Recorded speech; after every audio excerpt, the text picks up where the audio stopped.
Pak Biji, seperti yang kita ketahui bersama saat ini banyak sekali lembaga keuangan bank maupun bukan bank, bahkan sampai koperasi, bahkan sampai bank-bank asing itu kan sampai ke apa ya, kantor kabupaten ya, dulu nggak boleh Pak ya, sampai bank detail namanya itu, bank detail itu BBR ya, BBR tuh sampai ke pelosok-pelosok dan sebagainya.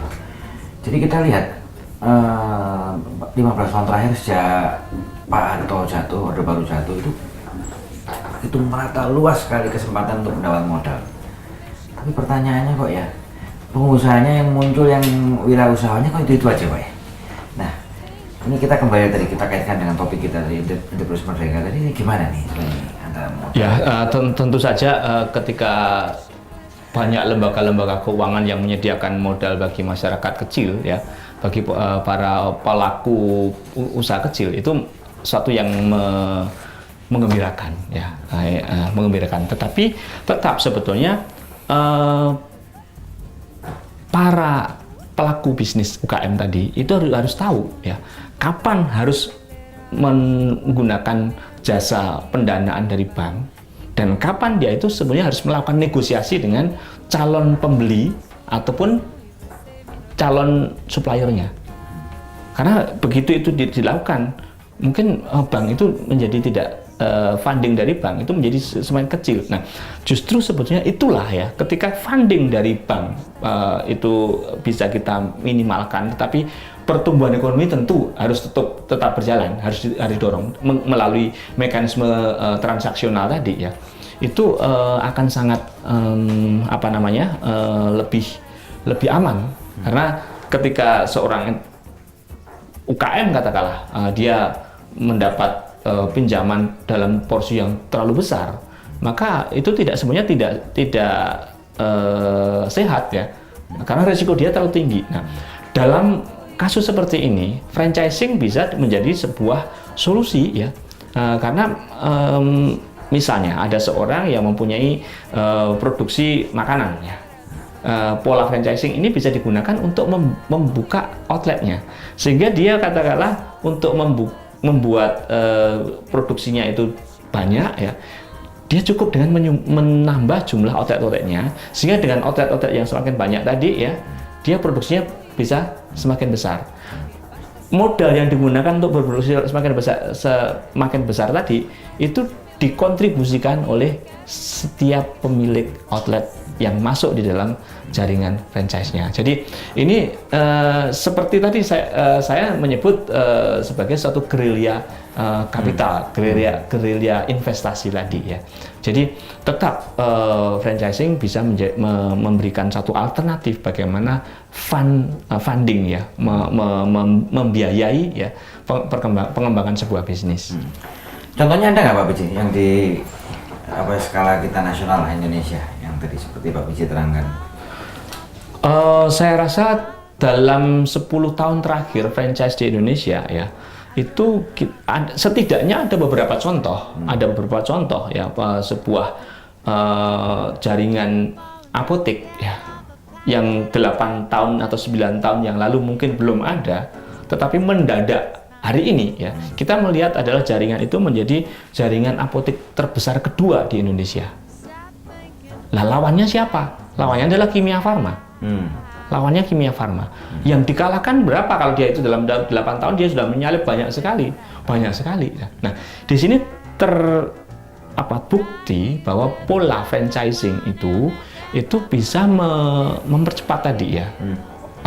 Perusahaan-perusahaan yang mempunyai modal cukup besar untuk membuka ratusan apotek ya, ternyata masih kalah dengan ini ya. Perusahaan asing bahkan nomor 3-nya itu kalau tidak salah cukup lama Century Farmasi itu ya, itu kan miliknya Pharos gitu ya. Pharos. Dia tadinya Apotek Aduan itu nomor 3, tapi tiba-tiba tahun 2012 itu dia sudah melampaui nomor 2 ya. Nah, kurang kuat apa Pharos itu dengan akhirnya masih tetap bisa di retail, dalam bidang retail. Alfamart dan Indomart itu sudah seluruh Jawa ya, mereka sudah mulai masuk di Kalimantan, Sumatera, Kalimantan dan Sulawesi. Ya, itu total omsetnya mungkin sudah bisa setara dengan katakanlah jaringan hypermarket internasional yang di Indonesia ya. Kira-kira seperti itu. Kalau yang franchise Indonesia yang sudah go internasional ada nggak Pak Biji? Ada beberapa sebetulnya. Contoh misalnya, beberapa saat yang lalu ketika saya di Filipina ya, di sana ada gerai, ya saya sebut saja Jeko gitu ya. Oh ya, udah masuk ke Filipina. Ya, Jeko itu ada di Filipina, salah satu kawasan mall yang paling nomor satu lah di Makati ya. Itu di sana ada Jeko.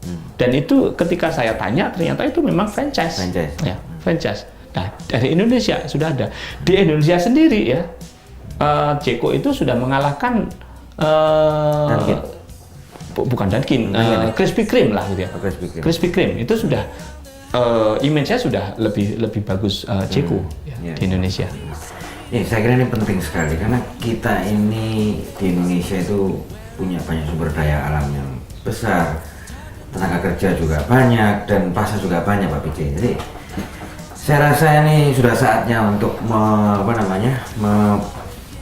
menciptakan entrepreneur merdeka yang bisa mengolah dari sumber daya alam Indonesia dengan dikerjakan sendiri dan dijual sendiri di pasar Indonesia ya Pak Biji.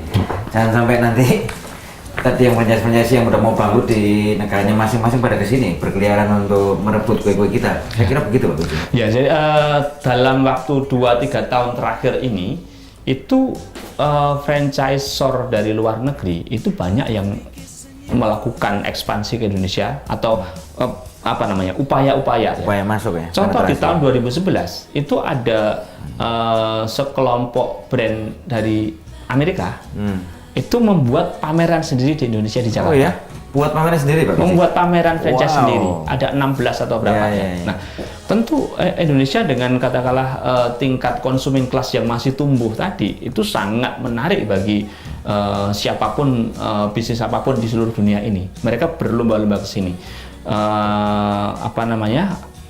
Amerika, Jepang, Singapura itu 2 kali misi tentang di tahun lalu ya, itu 2 kali ya.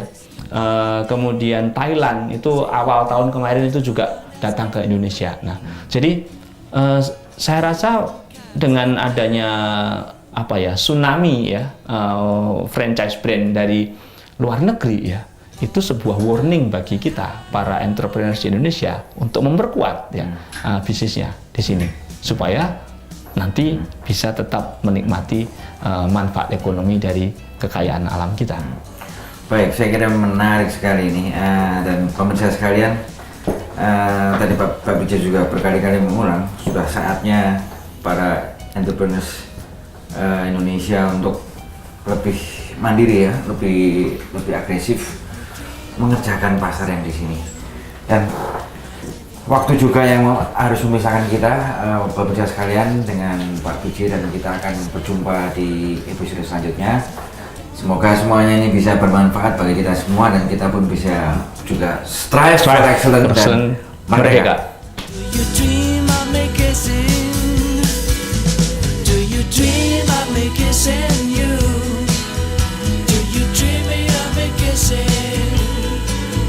Do you dream of making